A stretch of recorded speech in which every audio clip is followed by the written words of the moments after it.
Begin today the Gemara on the bottom of Daf Beis Amud Beis. We're holding where it says Omar Reish Lakish. The Gemara comes back to the Lashon, the very beginning of the Masechta, Hamakana leishtay. So Makana we translated as a person that's warning his wife, but this is actually a Lashon that comes from the pasuk. Pasuk says V'kina es ishtay.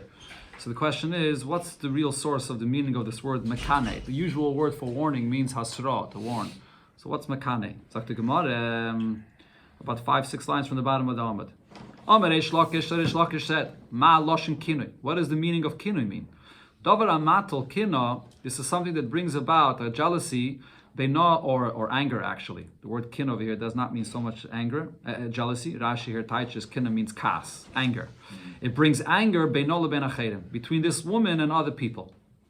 How is this? So the Gemara here explains why this brings anger. So what we see is that Reish Lakish holds kinui al pi atzmai. When a person warns his wife not to go privately with any other people, he could do that between him and her. You don't have to have edim for that, meaning nobody else knows that she got this warning from her husband.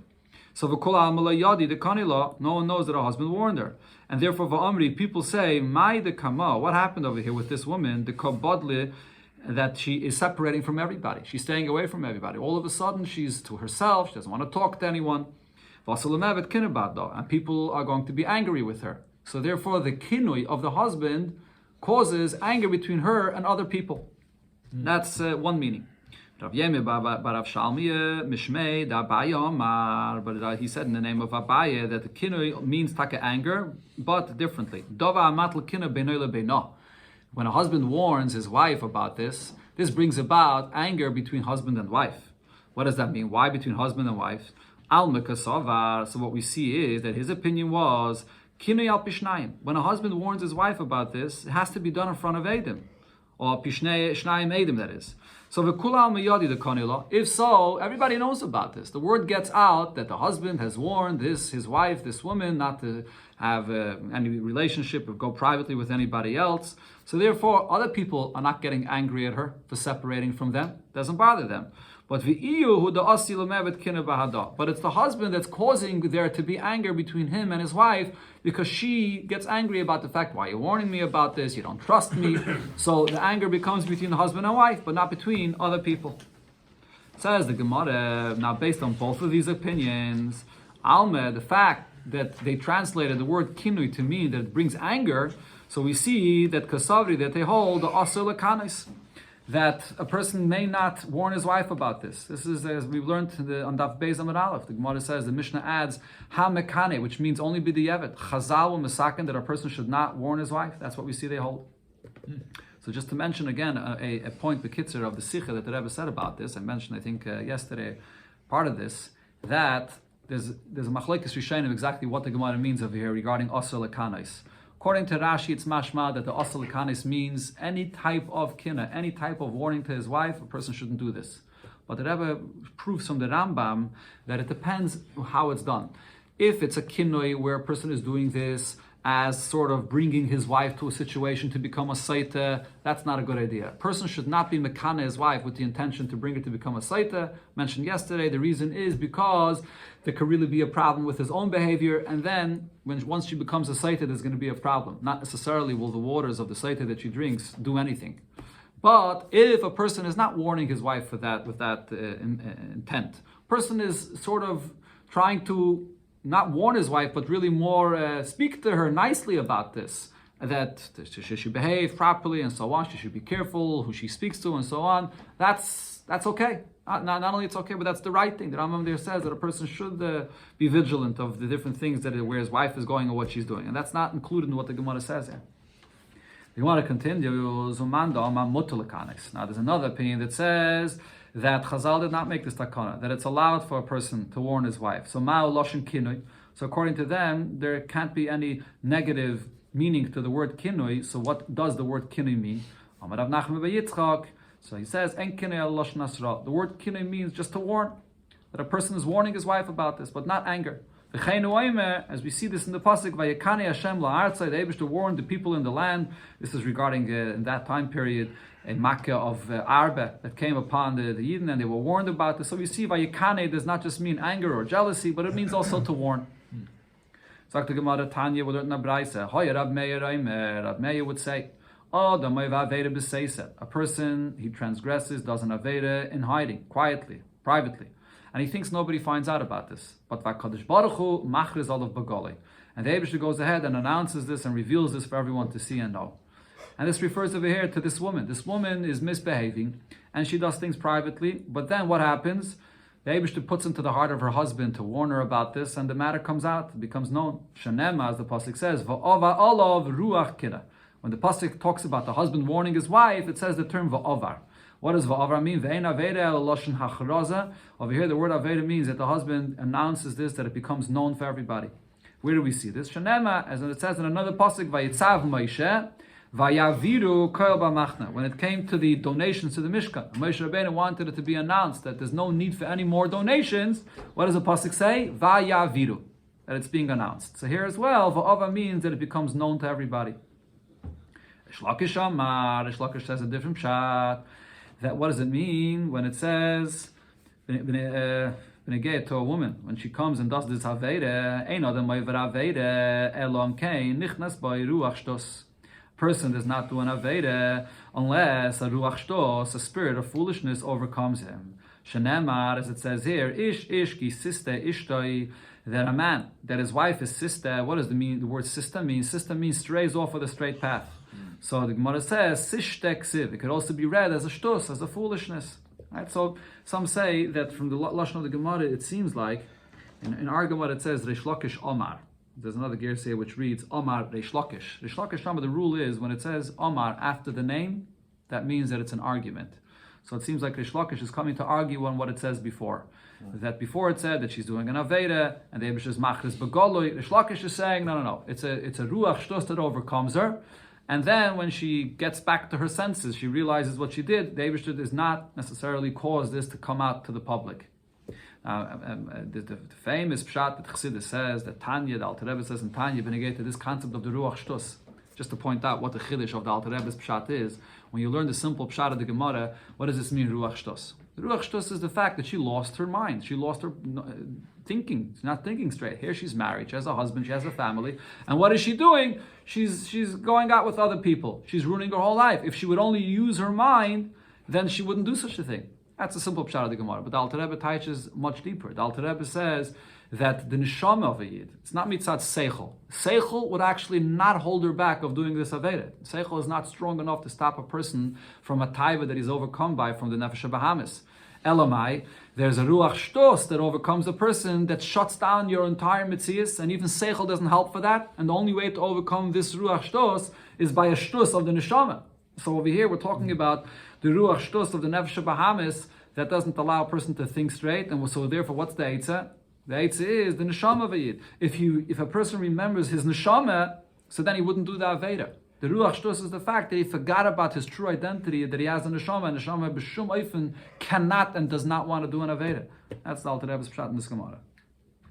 Rabbi Shmuel taught mipnei ma hemine teire eid echad b'sotah. Why does the Torah believe one aid when it comes to a Sotah? Now, what this is referring to is what we learned in the Gemara on Daf Beis, that if it's a case where the husband warned his wife with Eidim, and she went and secluded with someone, also with Eidim. Now, an Eid Echad after that comes and says that I know that she had a relationship with this man, here we trust Eid Echad. So the reason is, says the Gemara, Sheraglai and Latova, because there's legs to this matter. There's reason to believe that she actually had a relation with this man. Shaharek Kinala. He warns her, and then v'nistera, and she goes and she still secludes herself with this man, and ve'edechad mi'ida shitmeya, and we even have an eidechad that says that this is what happened. So therefore it's logical that we should trust him. Amalei Rav Papa la Abaye, so Rav Papa asks Abaye about this, but how could this be that we're talking here about with the pasuk? We learned it before in the Gemara from a pasuk. The pasuk says that ve'ed eimba. The pasuk said over there, Lashon the pasuk was that, second. V'shacha v'shaisa shechvazera v'nela me'ene isha v'nistura v'hinitma v'eid eid eimba. You don't have two eidim for this. V'hilo is possible. You have one eid, and one eid is believed. So now the Gemara asks, how could that pasuk be the source for this? That one man is believed, one eid is believed, and why is that? Because the husband had already warned her before. So it's logical that something went wrong here. So the Papa asks Abaye, but when does the Torah say that the husband warned her? In this pasuk, it doesn't talk anything about the fact that the husband warned her yet, and not anywhere before this. The pasuk where it says the husband warns her, which is the pasuk that was quoted here before, V'avar olav ruach kina, that's a pasuk that says afterwards. So he didn't even warn her yet. So Malay, so Abai answered, what does the va'avar mean here? Va'avar means ukvar ova. He had already warned her before, even though the pasuk writes it afterwards, but it's saying that he already he warned her from before. Ella meyato. So the Gemara asks, if so, if that's the case, that va'avar means that this is something that already happened in the past. So there's another pasuk which uses a similar term. Va'avar lachem kol chalutz. So over here it's speaking about, Moshe Rabbeinu was speaking about Bnei Gad and Bnei Reuven that wanted to have territory on the other side of the Yarden. And Moshe Rabbeinu says with them, if you're going to go through the Yarden with the Yidden and fight with them in the war, so you can have a Yerush over here. So over there it also uses this term, Va'avar lachem, that the chalutz, that the people amongst you should go out chalutz and fight. Hachanami, over there also you're going to say that va'avra means something going on in the past, something that already happened before. You can't say that. Moshe Rabbeinu is talking to them about the future. Says the Gemara, it depends on the context of the pasuk. Hasam, over there, that the land will be conquered in front of Hashem, and then you will return here to your territory. So the context of the pasuk says we're speaking about the future. So there, va'avar means that you will go through to fight with the Yidden in the future. But here, if you're going to read the psukim in the order that it says, va'avar ruach kina comes after she had already she had already been secluded with this man, and after she already had a relationship with this man. So if va'ava means after all of that, so then why is the husband warning her now? It's already after the fact, and she's already a Sotah, or she already has the aid that says that she was matami with this man. So therefore over here, va'ava has to mean that he had already warned her from before. Tana de Rabbi Shmuel, we learned by Rabbi Shmuel, Eino de makana le'ishtoi. A man does not warn his wife about this matter, elam kein nichnasen by ruach, unless there's a spirit from heaven that enters into him. Shenema, as the pasuk says, va'avarolav ruach kina. It doesn't just say that the man warns his wife, but it says that there's a spirit that comes into him that he warns her. And the kina es ishtoi. So the Gemara now explains, my ruach, what kind of a spirit are we speaking about? Is this something good or something not good? Rabbanan omri ruach toma. Rabbanan say that this is an impure spirit that overcomes the person. The fact that he's being so concerned and nervous about this and he's warning his wife about this, it's a negative thing. It's a ruach toma. Rav Ashi Yoma, no, ruach tara. Adarabba, it's a spirit of purity. He wants his wife to behave properly and so on. So that's why he's warning her. Says the Gemara, it's logical to say, like the opinion that interpreted that Rabbi Shmuel meant to say that there's a spirit of Tara that overcomes this man. Why? Because Tanya, in another brayse we learned about this. Pasuk says that the man warns his wife. Rishus, Divrei Rabbi Shmuel. Rabbi Shmuel says the pasuk is not saying that one should warn his wife, but it's just saying that it's your choice. You could warn your wife about this. Rabbi Kiva says, Chayva, that it's an obligation, that a man that sees his wife behaving this way, he has an obligation to warn her about this. That's the argument of Rabbi Shmuel and Rabbi Kiva. So now the Gemara explains. If we're going to say that the spirit that Rabbi Shmuel was referring to is that there's a spirit of purity that overcomes him to warn his wife, so shapir. So then we could understand why there's an argument here, whether this is an obligation or whether this is a reshus, your choice to warn her. It's something that's positive, but either that means that it's an obligation or it means it's a reshus. But Eli Omrit Ruach Tumeh. But if you're going to say that what this pasuk is referring to is that there's a ruach of impurity that overcomes this man, and it's a negative thing for the person to warn his wife, and the pasuk is just telling you, if you're going to do it, then the halacha will be so and so. But really, you should not be warning your wife. So then, the language of this machlokes of Rabbi Shmuel Rabbi Kiva doesn't make sense. Rishus v'chayva liyule leinish ruach tumeh benafshei. They're discussing whether there's an obligation or even just a choice for a person to put himself into this impure situation to warn his wife. It's a negative thing. So therefore we see that it's a ruach tara. Rabbi Shmuel meant to say that there's a ruach tara for a person to warn his wife. So the Gemara Gufes, and not to come back to explain the source of this machlokes itself, whether it's a reshus or a chayva. And the Gemara here will actually bring a few examples where Rabbi Shmuel and Rabbi Akiva argued whether it's a reshus or chayva. So the kines ishtai, when the Torah speaks about a man warning his wife, reshus, it's only a choice. Divrei Rabbi Shmuel. Rabbi Akiva says chayva. No, it's an obligation. A person should warn his wife. Another place where Rabbi Shmuel and Rabbi Akiva argued about this. The pasuk says lo yitama. This is regarding a kohen that has to come and warn. Sorry, not warn. What's it? What? Yeah? Rabbi Akiva holds on a kana is A chayva, an obligation. He holds on a kana is an obligation. Yep. Not with the evidence. Of course not.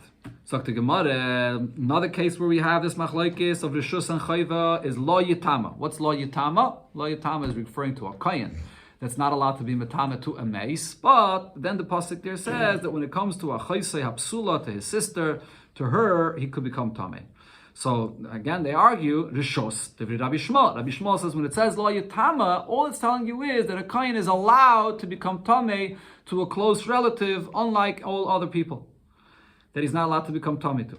Rabbi Akiva says chayva. No, it's an obligation. He has an obligation to tend to his relative, to make sure she's buried and so on. A third case where we see this machlokes of Rabbi Shmuel and Rabbi Akiva, whether it's just a reshus or it's an obligation. When it comes to an Evet Kanani that a Yid owns, so the pasuk says that you should always keep them as your slave and have them work for you, never free them. So the Gemara says reshus. Rabbi Shmuel says to have an Evet Kanani is just a reshus. It's your choice. Rabbi Akiva says the pasuk here is telling you a chayva that this Evet Kanani you should always keep him and he should work for you. It's coming to say an obligation. Okay, so now we see different cases here in the Torah where they're arguing whether it's a reshus or a chayva. So the Gemara will explain what's the basis of their machlokes here. So Amalei Rav Papa la Abaye. So Rav Papa asks Abaye about this. Va'amri la Rav Misharshi l'Rava, or Rav Misharshi asked Rava about this. Lame shall we say Rabbi Shmuel Rabbi Akiva b'chol haTorah kula hachi pligi. They're arguing about the entire Torah whether it's a chayva or a reshus. The ma'aram a reshus, the ma'aram a chayva. That Rabbi Shmuel says that the whole entire Torah is just a reshus. The Gemara's question is really regarding Rabbi Shmuel. How could Rabbi Shmuel say that every single pasuk or mitzvah in the Torah is all just a reshus? So there's no mitzvahs in the Torah that's an obligation. That can't be. Amalei, so Abaye answered, or Rabbi Shmuel, or Rava answered, Hacha bekroi pligi. Here, it's only regarding these three psukim that they argue regarding the context of the pasuk, whether it's a reshus or a chayva. And the Gemara explains the kines ishte reshus. So starting with the first pasuk, when it says that if a person warns his wife, it only means a reshus. David Rabbi Shmuel. Rabbi Akiva says no, it's an obligation. So what's the basis of their machlokes? My time at Rabbi Shmuel. Why does Rabbi Shmuel say that the pasuk is only coming to give you permission? Because Savala ki hai Tana. He holds of what the Tana of the following brisa says. The Tanya Rabbi Eliezer ben Yaakov Klapei sha'omra Torah, because the Torah already says, Leisisna esachicha b'vavecha. Do not hate your fellow in your heart, your brother in your heart. So Yachal, I would think, going zu, that in this kind of situation, where a person sees his wife misbehaving, so he thinks to himself, I don't want to cause any hatred, I don't want to warn her. Torah says, Leisisna, so I'm not going to warn her about this, I'm going to let her do what she's doing. So Talmud Loima v'ava olav ruach kina v'kines ishtay. So therefore, the Torah here has to give you the permission to allow you to say that the Isra of Leisisna Sachicha does not apply over here. So because this is a situation that without the pasuk, I would think that it's not allowed. Here, the v'kine is coming to give a heter or a shus that it's allowed. Now, Rabbi Akiva. So how does Rabbi Akiva understand that v'kine means not just that it's allowed, but v'kine even means it's an obligation? Says the Gemara, Rabbi Akiva, kinoi achrene ksiv. It says in the Torah a second time the term kinoi, v'kine sishtay. When the Torah there speaks about whether she is tamei or whether she's not tamei, the Torah repeats the lashon of v'kine again. So we know not only that it's allowed, but also that it's an obligation. Says the Gemara, Rabbi Shmuel. According to Rabbi Shmuel, why does the Torah repeat it a second time? And answers the Gemara, according to Rabbi Shmuel, Aidi the boy lemichta vihi nitma. One time the Torah is talking about if she is tamei, and there it says v'avar lav ruach kina or v'kines ishta. It says there, And then the Torah speaks about another situation where there's a doubt about this. And there again it says, V'kine and v'hi lo nitma. Maybe she's not Tameh. And so in other words, the Torah is coming to tell me two different halachas. The halacha when we know she became Tameh, and then the halacha of a Sotah where there's a suffix and she's also going to be aser to her husband. So because the Torah has to repeat this new halacha, so ksiv nami v'kine esishtoi. So it repeats v'kine esishtoi again, even though it wasn't necessary. It already said before v'kine. It could have just said this halacha without repeating it again, this detail that he warned her. But it repeats it again, like the Tana de Rabbi Shmuel. Like it was taught by Rabbi Shmuel as follows. The Tana de Rabbi Shmuel. Kol parsha shenemra v'nishnis. Anytime you find in the Torah, you have a parsha that writes a certain halacha. And then it repeats it again. Even though the Torah could be repeating the whole entire thing again, and it repeats certain things that are not necessary, but the Torah is only repeating it again for one detail, for one chiddush that it's teaching me over here. So in other words, the derech of the Torah is that it does repeat something a second time just for one detail that it's coming to teach me, but it doesn't necessarily mean that you have to learn something out from every single detail. So here as well, when it says a second time v'kine, it's not coming to teach me that it's an obligation. So therefore, according to Rabbi Shmuel, the v'kine remains just a reshus. Coming to the second case where they argue, lo yitama, when the Torah says regarding a kohen, lo yitama, that he becomes tummy to his sister, chayse apsula. What is this coming to teach? Reshus. Rabbi Shmuel says it's just that you're allowed. Rabbi Kiva says, Chayva, no, this is obligation for the Kayin to go and bury her and to tend her, to become Tameh. So my time with Rabbi Shmuel, why does Rabbi Shmuel say that it's only Yor Shus? So the answer is, because the Torah said earlier, that a Kayin may not become Tameh to any mace. So therefore, it's Michtiv, Lo Yitama. So here the Torah has to give the heter and say that nevertheless, to a sister, to a close relative, he's allowed to become Tameh. So it's only a heter. There's no reason to say that it's an obligation.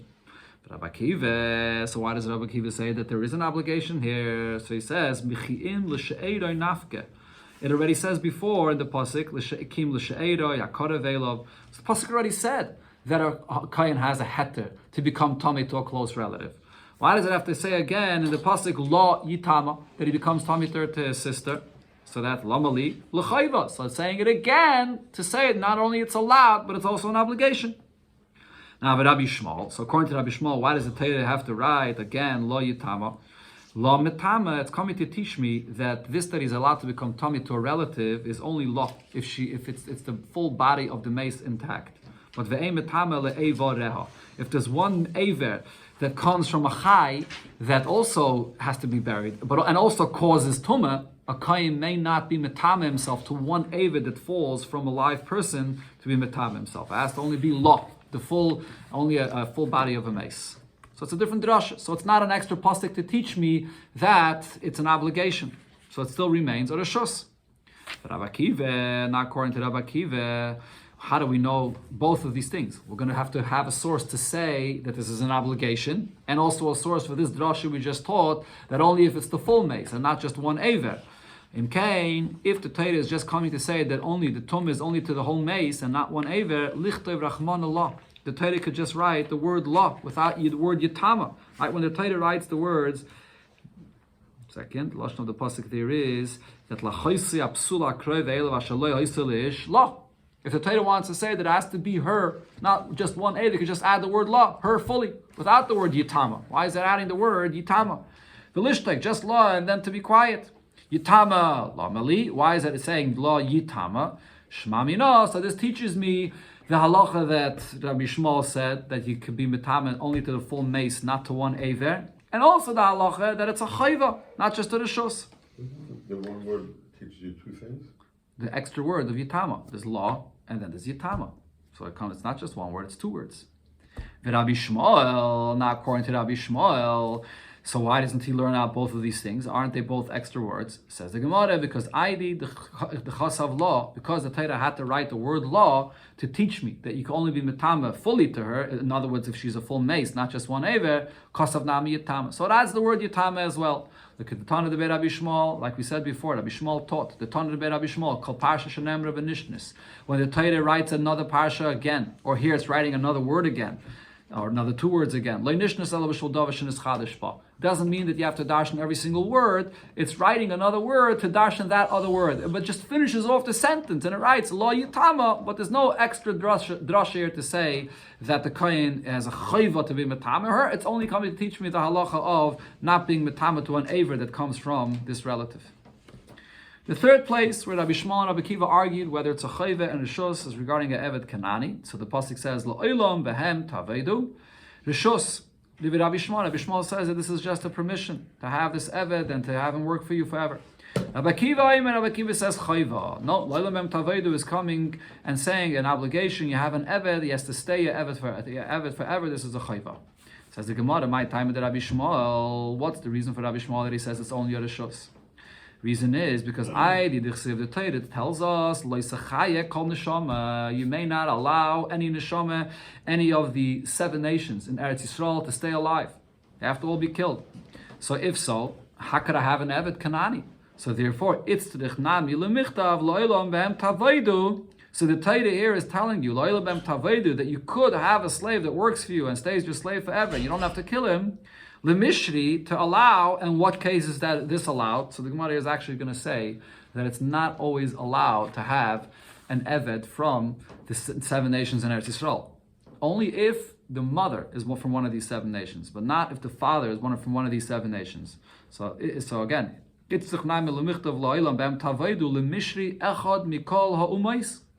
one of the men of these nations, Shaba ala Knanis, that gets married to a Kananis. So again, let me repeat that again. That Echad Mikol Ha'umais does not refer to a man that's from one of these 7 nations, but a man that comes from elsewhere, from outside Eretz Yisrael. Okay, so the man is not from the Zayin Umais. The Zayin Umais, the Torah says, Leisachaya Kol Neshama. So a man that comes from any of the other nations, Shobah ala Kananis, that gets married to a woman that is a Kananis. Kananis is from any of the 7 nations. And v'hoiled mimena ben, and now there's a child, shater shoya l'knoisai, and that's a child that could be an eved, and on that the pasuk is giving you the heter of lo'ilam behem tavedu. In other words, really here, this pasuk is the source for the idea that by goyim we say that the yichus of a goy goes by the father and not by the mother. By a yid, the yid is considered a yid based on the mother, but by a guy over here in this pasuk, it teaches me that it goes by the father, and on that it says that if the mother comes from Cananis and the father doesn't, that's when there's a heter for her to be for the child that is to be an eved. The Gemara brings the Braisa, which is the source for this in the psukim where it says this. And this is the psukim right over there, where the pasuk says lo'ilam bem tavaydu. The psukim before says more details about this, who the eved exactly is. The Tanya, so the Braisa says, if you have a man that comes from other nations, and he marries a Cananis from the 7 nations, so the mother is only a Cananis. And there's a child, so this child is not from the 7 nations. The Yichus is from the mother. So therefore, or from the father rather, from the father. So therefore he's allowed to be your Evet. Talmud Laima, the pasuk says, "V'gam mibnei hatoishavim agara mimachem mehem tikno." Mibnei hatoishavim, for those that are dwelling in your land, from him you can buy an eved. So the term toishavim, toishav means someone that came from outside Eretz Yisrael and he's now settled in Eretz Yisrael. That's the term toishav. So this means that the father is from somewhere from outside Eretz Yisrael and he married a wife that's from Eretz Yisrael. Only from then could you buy an eved. Now, Yachal, I would think, if it's the reverse, that if it's a Kanani, if the father is the Kanani, and he marries a wife that's from one of the other nations, so the mother is from the other nations, and there's a son, so maybe I would say here as well, because not both the father and the mother are from Canaan. So if just the father comes from other nations, so maybe, again, the father comes from Kanani, and the mother comes from other nations. So I would think that over here as well, the child that's born is not a Kanani because the mother is from other nations. You should be allowed to acquire him as a Evet. Says the pasuk, no, but if you look over there, when it describes who you can acquire and who not, Talmud Laima, the pasuk there says, who are you buying a evet from? Asher haylidu ba'artzachem. Those that give birth in your land, which means min hanoylodim ba'artzachem. Only those that are born in your land, v'loi min hagarim ba'artzachem, and not from those that come to live in your land. What does this Rasha mean? So Rashi over here explains, and Rashi in another place also explains that there's a difference between a man and a woman. The nature of a woman is when she gets married, she stays over there in her place together with her family. She's more connected to her family, so she stays over there. And the husband comes in to join her where she's living. But by a man, it's the other way around. The man leaves and he goes to join his wife. So therefore, when it says over here, what that means is that the woman is the Canaanis. She's from Eretz Yisrael. And the husband came to join his wife. And therefore, the child is born in Eretz Yisrael. Why is he born in Eretz Yisrael? Because the mother is the Canaanis. The father is not. So as long as the father is not a Canaani, the child born is not considered to be from the 7 nations, and you could buy him as an Eved. But Menagorim Ba'artzachem means when it's the reverse, when the father was the Canaani, and the father left to Chutz La'aretz to go and marry his wife in Chutz La'aretz, and now the child that's born decides to go back to the place where his father came from, and he's Gorim Ba'artzachem, he's going to go live in Eretz Yisrael where his father came from. So the fact that it says Gorim, that's an indication that that's where his father originally comes from Eretz Yisrael, and then the child, the Yichus by a Goy, goes after the father, and you cannot acquire the child to be an Eved. Okay, so the point over here is that this pasuk of Loilam Bem Tavaidu and all the other details that it says there in the pasuk is coming to teach me this halacha, that there's a heter to buy this Eved, even though the pasuk said Lo Yisachaya Kol Neshama. So there's no obligation, it's just a heter, it's just a reshus. This is all Rabbi Shmuel's opinion. But Rabbi Kiva says, I don't need the pasuk of Loilam Bem Tavaidu for that. Mimehen tiknu nafke. The pasuk over there says, as we just quoted, Gam ibnei teshav magarim imachem mehen tiknu. So the pasuk already says the heter that you could acquire an Eved if the mother is the one that's a Knanis and the father is not. So Loilam Bem Tavaidu lavali. Why does the pasuk say again Loilam Bem Tavaidu? You should have them as a slave to work for you forever. L'chayva. The pasuk is repeating it again to tell you that it's an obligation. That's according to Rabbi Kiva. So therefore, it is an obligation. Rabbi Shmuel, the Gemara says, according to Rabbi Shmuel, what do I learn out from this that the Torah says? Bahem, what this comes to teach me, Loilam Bem Tavaidu is coming to teach me something. I do not have two psukim over here, one as a heter and one to say that it's an obligation to have this Eved Kanani. Rather, when it says Loilam Bem Tavaidu means Behem V'loi B'Chechem. Only when you have an Eved Kanani, a non-Jewish slave, do you have them work for you, do difficult works for you, but not B'Chechem. When you have a brother, an Eved Ivri, you have to treat them completely differently. They can't do any difficult works for you. Rabbi Kiva says, I don't need to learn that out from Behem V'loi B'Chechem. I learned that out from somewhere else. B'Chechem, the fact that your brother that's an Eved by you don't treat the same way, misayfer the kranafke. That I learned out from the end of the pasuk. The pasuk clearly says, Uv'Chechem b'nei Yisrael ish ba'achiv lo yisrael b'farach. That if you have a brother that's your slave, do not have him do difficult work for you. So Lo'ilam Bem Tavaidu is an extra pasuk, and therefore comes to teach that when it comes to a Goyish slave, not only is it a reshus to buy a Goyish slave, but it's also a chayva. Now the Gemara says, it concludes with the same point that it says before, according to Rabbi Shmuel. Rabbi Shmuel, true, the pasuk Lo'ilam Bem Tavaidu is sort of extra because I already see it from the end of the pasuk that only from a guy do you have him work hard for you, but not Ba'Chechem. The pasuk clearly spells this out. So why does it have to say Lo'ilam Bem Tavaidu together with Ba'Chechem b'nei Yisrael ish b'achav le'Yisrael b'farech? So Rabbi Shmuel says, I did chsev Ba'Chechem. Because the pasuk is coming to spell out that with your brother you should not treat the same as a non-Jewish slave. So ksiv nami behem. So when it speaks about the non-Jewish slave, so it says Lo'ilam Bem Tavaidu, that only then should you have them serve you with difficult work, even though it wasn't necessary for the Torah to spell it out this way. Look at the Tana of Rabbi Shmuel, and this is like we brought before. Rabbi Shmuel said, the Tana of Rabbi Shmuel, called Parsha Shenemra v'Nishnis, when you find the Torah repeat something, it's only repeating it for one detail, which is the novelty of that repetition. But it doesn't necessarily mean that every single word has to be darshan separately. So over here as well, the behem that it says by the Lo'ilam Bem Tavaidu is in contrast to your brother. So the Torah writes it in that way, even though it's extra, because it's coming to teach me this halacha that by the brother you shouldn't treat him like a non-Jewish slave. And it says that this last point over here in the Gemara is problematic, because really it comes out that according to Rabbi Shmuel, there's nothing that we learn out from the Lo'ilam Bem Tavaidu. Those entire 3 words are all extra. You only learn out from mehen tiknu, that you have a reshus to acquire a slave. Then you learn out from the conclusion of the pasuk, that if it's a slave that's your brother, you shouldn't work hard. But Lo'ilam Bem Tavaidu is totally extra. So what's the Gemara here saying? That the Torah had to write Lo'ilam Bem Tavaidu, and then it adds the word behem, because of the Dovish and his Chadish, there is really no Chiddush in the words of Leila ben Tavedo, according to Rabbi Shmuel. This is a big question that the Rishonim discussed. It's a very difficult question to answer. They want to change the gears here in the Gemara. To point this out, it's a difficult part here. Okay, the Gemara now continues here with Haggadete regarding the behavior of a woman in her home in this subject of being a Sotah. Amar Rav Chisda said, Znusa beveisa. If you have a woman in a home that's acting inappropriately and not with immorality, as nus. So if you have this nus in a person's home, kikarya l'shum shema. It's like this worm that's by the sesames that eats and ruins and destroys the whole thing. Rav Chisda said similarly, tukve beveisa. If there's anger in the home, then kikarya l'shum shema. It's also like this worm that eats up the sesame. But the Gemara now clarifies, what did Rav Chisda mean regarding both of these?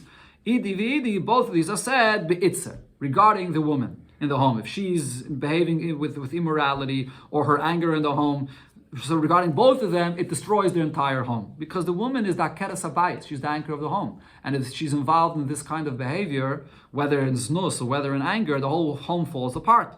But by a man, this doesn't matter. Obviously, the Gemara does not mean that by a man this is totally fine. What it means to say is by a man, it will not destroy the entire home to the same extent as it is by a woman, which is the keres habayis, the anchor of the home. Rav Chisda said another thing, B'tchila, in the beginning, before Yidden sinned, the Shechina dwelled in every single Jewish home. Shenem, as the pasuk says, Hashem walks amongst your camp in every single home.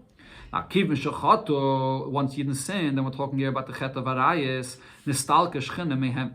The Shechina was removed from being with every single Yid in their home privately. Shenema, the pasuk says, there shouldn't be any Erves Dava, any immorality, and V'shav Macharecha. The Eibishter will go away from you. Huh? No, that's before, no. I said that, I think. V'shav Macharecha, the Eibishter will go away from you.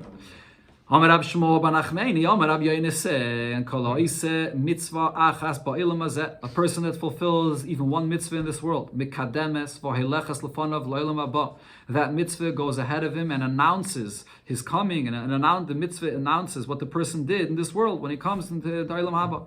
Shenem, as the pasuk says, v'halach lefanecha tzidkecha, your righteousness, your mitzvahs goes ahead of you to announce what you did. A person that does even just one aveda in this world, it wraps him around and it comes ahead of him to the day of judgment when he comes l'mayla. Shenem, as the pasuk says, that the ways that a person behaved here in this world comes and wraps him around in that world, and they go into the abyss and they get lost. Eliezer says even more, kshura by kekelev. The aveda that a person does becomes tied to him like a dog. Shana, he can't separate from this aveda once he comes in the world to come. Shanem, as the pasuk says, v'leishama eleh. This is by Yosef. It says, v'leishama eleh, I didn't listen to her, to the wife of Potiphar, lishka vetzla, to lie with her, liyas ima, to be with her. So why does it say this double lashon in the pasuk? Lishka vetzla refers to b'olam hazeh, in this world. Liyas ima l'olam haba. Liyas ima l'olam haba means the effect of the aveda beruchnius and olam haba. So in Chassidus, this is taich, as here the Gemara is telling you that an aveda that a person does creates a pagam in the neshama, a blemish in the neshama. It's not just an action a person does physically, but it also creates this connection to the aveda beruchnius. That's what the Gemara is speaking about. Okay, now the Gemara comes back to the halacha that it spoke about. You had it before Bekitzer on this blot, and also on Daf Beis, where it spoke about a situation where a person's wife got a warning, and she also was secluded with a man privately, and there were eidim for that.